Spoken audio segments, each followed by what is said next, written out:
इससे पहले के वीडियो में हमने अददी ख़त को समझने की कोशिश की थी, है ना। अददी ख़त को हमने अच्छे से समझा था।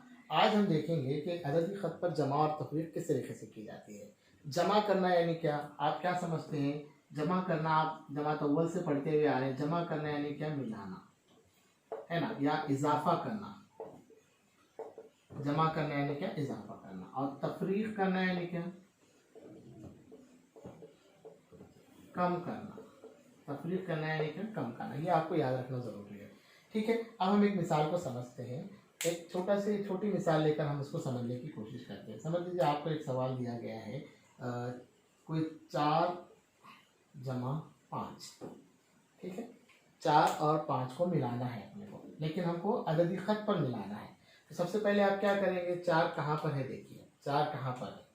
4 है यहाँ पर। आप 4 पर निशान लगा दीजिए आप। ठीक है, आप 4 पर आ जाइए। पहले शुरू आप 4 पर आ जाइए।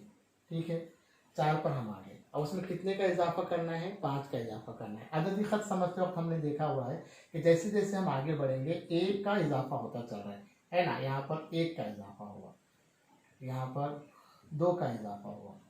कितने का इजाफा करना है आपको?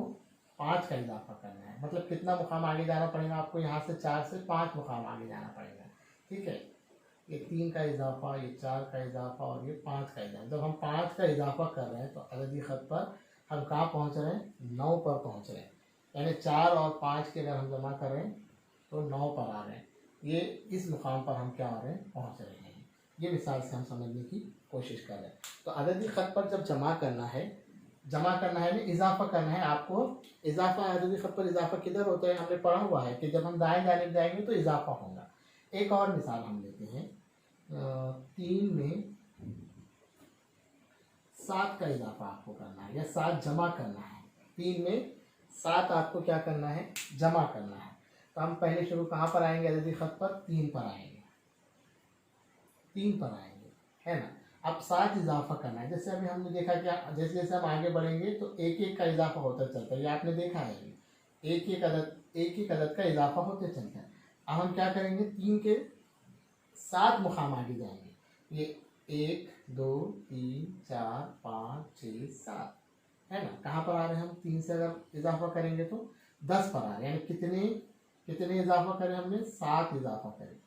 कितने इजाफा करें? 3 में 7 इजाफा करें तो 10 पर आए। ठीक है, समझ रहे हैं आप बात को?